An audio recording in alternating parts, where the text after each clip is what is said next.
let's roll these windows up because it's hot and I can't do it. What's the temperature right now? It's 96 degrees. 96. I usually love the heat, but oh my god, it's hotter than a devil's toenails while he's picking them in hell right now. Like, this is terrible. So anyway, now that I got that out of my system, while we go and take a drive real quick and I make a little comparison video kinda on my take with on, you know, I can't even talk right now, it's so hot. Oh my god, it's so hot. But yeah, anyway, make a little comparison video on what I think about the 2015 EcoBoost Mustang and my 2014 Scion FRS. Now, if you follow my YouTube channel, you will know that I just reviewed my homeboy DeCarlo's 2015 EcoBoost Mustang, which was a lot of fun. And if you have not seen that video yet, here is a suggestion somewhere on the screen right now to go check it out, and I suggest you watch that because it was a lot of fun because turbo cars are, you know, awesome. But anyway, but yeah, so I drove that. Now, I didn't make this video that I'm making right now yesterday because honestly I just didn't have a chance to, but I'm making it now, and I remember how I felt and everything like that, so far as like to be able to give an accurate comparison with driving, you know, the two vehicles back to back. Because obviously to go meet up with DeCarlo, I drove my FRS, and then I drove his car to do the review and everything like that. I drove in it for a good long while, and then of course after that I obviously got back in my FRS and went for a little drive before I went to go, you know, see the Cavs win. But yeah, anyway, so far as handling, I'll start there.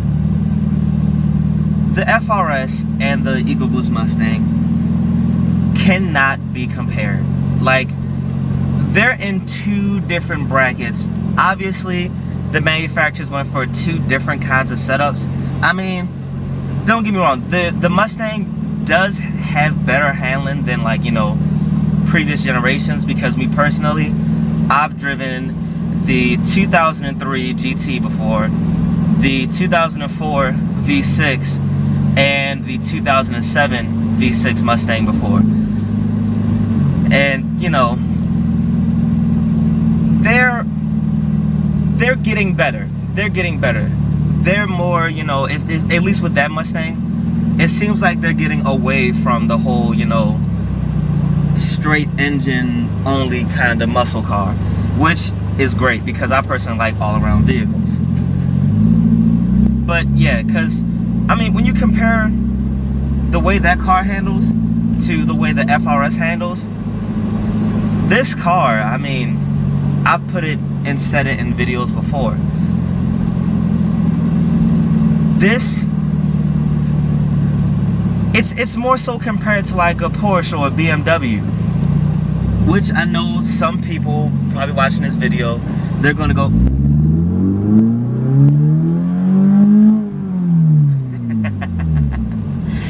sorry about that, not sorry, but anyway, they're going to, you know, go crazy over the fact that I just said that. But that's what I have personally been told before by Porsche owners who drove FRSs or BRZs or anything like that. I mean, hell, one of them I talked to actually sold his Carrera. Now, I'm not sure, you know, what year it was. I'm not sure what trim it was or anything like that. But still, let me unplug this while I'm doing this. He sold his Carrera just so, come on, why you gotta go slow?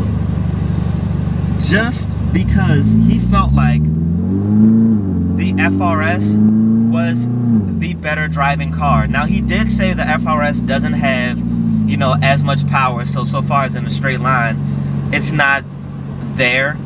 But he said he doesn't really care about that, and he just likes going through all the back roads and everything like that. And he said that is the, you know, the FRS, the perfect car for it, and he makes out better in that. Now, I didn't want to get into the guy's personal life because I didn't really know the guy, so I don't know, you know, the full reason why he sold his Porsche. But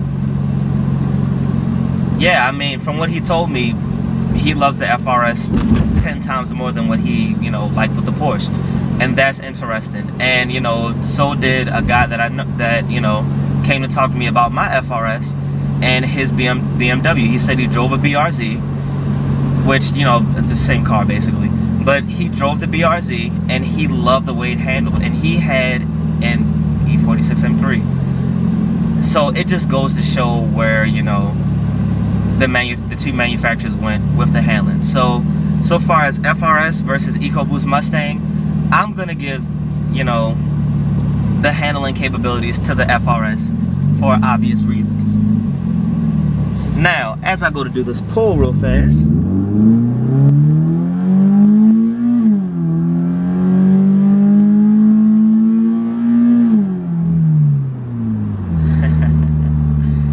but yeah, as I did that pull real quick, so far as power,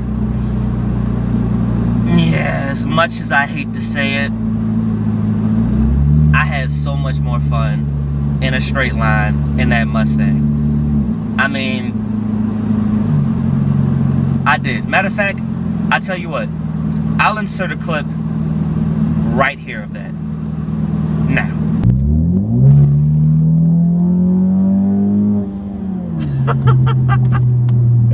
Sounded so good.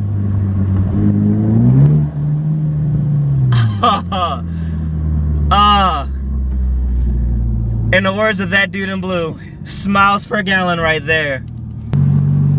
Look at all that fun. I mean, compare my pull just now to, you know, what I did in that car. Does it look the same? No, let's be honest. That car, I mean, granted it was modified, you know, had a tune and, you know, catalyst downpipe and all that kind of stuff. But I mean, this car, full exhaust, you know, intake, I mean, basically kind of the same stuff, even though not really, because I mean, that's a turbo car and that had a tune on it. It's a stage 1 tune. But yeah, I mean, still, both cars didn't really have that many modifications or drastic modifications that really give a huge edge over stock. Now, so far as the FRS, I know for a fact, you know, once I get headers and, you know, aftermarket headers and everything like that, it will, you know, liven the car up. I know that because I've driven, you know, aftermarket FRS before that had headers on it, and it felt not completely different, but it felt different from how this feels now. But I mean, you can't compare the two. That Mustang, it just goes, man. It just goes. Like, even though I did mention this in a review, I didn't see the EcoBoost as being like a real, you know, what am I looking for? A real muscle car. It's more so compared to like a Hyundai Genesis. Excuse me. It's that sort of kind of big, wide body, you know, turbo 4-cylinder. I didn't get that muscle car thing from it, spirit or essence from it, but it still just went, especially once the boost kicked in, it just took off. And I mean, you can't compare the two on that either, really. But although, because this is a comparison video, I'm gonna do that. And so far as power, Mustang, by far, hands down, so much more fun. Now, this is where it's gonna take, you know, a little bit of a weird route, because I usually don't care about interiors with sports cars, but both interiors were very interesting. Okay, so oh, hello, that's a BMW for sale. Oh, sorry. Anyway, so far as, you know, simplicity of the interior, so far as I know, the EcoBoost Mustang, that didn't have like any kind of like crazy interior package or anything like that. And my FRS doesn't either, although my FRS did come with the touchscreen radio. That's about it. I mean, there's nothing else really different in it. This is so much of a cleaner interior. There were so many buttons in that Mustang. I was like, well, when I first sat in it, I was just looking around. I was like, okay, well, how do I, okay, what is this? What is this? You know, like, I legit had to sit there for like maybe like 2 or 3 minutes and try to figure out what the hell everything was. Like, everything was just throwing me for a loop. I was just like, okay, so what is this? Okay, how do you get the paddle shifters on, you know, and all that kind of stuff. By the way, that was also an automatic car, but I mean, it was still great. But yeah, like, it was a lot going on. It was a lot going on. But then again, on the flip side, it has so many more nice things. It had the because even though this is touchscreen, it doesn't have the navigation on it. It had the navigation. It had all the kinds of buttons and everything on the steering wheel. Now, me personally, in a sports car, I don't really care for buttons on the steering wheel. But I mean, it did make things very convenient, because obviously Ford knew that, you know, people were going to daily drive that. And when they made the FRS and the BRZ, so far as like the steering wheel having buttons or anything like that, they figured you weren't. Or if you were, you didn't care, because this is a very driver's oriented car. But still, the buttons on it were nice. You know, everything had a nice feel to it. It didn't really feel all cheap and plasticky. Like this interior, I mean, you know, if you've seen review videos, you know, on FRSs before, it's very cheap. There's the full carbon fiber here, you know, nothing, no crazy nice gauges. Don't get me wrong, these gauges are nice in here, but like in the Mustang, it had like a digital readout that will tell you, you know, boost. It'll tell you 0 to 60s, you know, oil temp, still all your regular stuff, like, you know, the trip and everything right there in between, you know, your speedometer and your tachometer, which was really nice. I've personally never been in a car that had that right there, you know, for you to see. And to be two vehicles that are around the same price, it's kind of mind-blowing. Which brings me to my last little thing. Bang for your buck. This is where it gets tricky, because in my opinion, this is a good bang for your buck.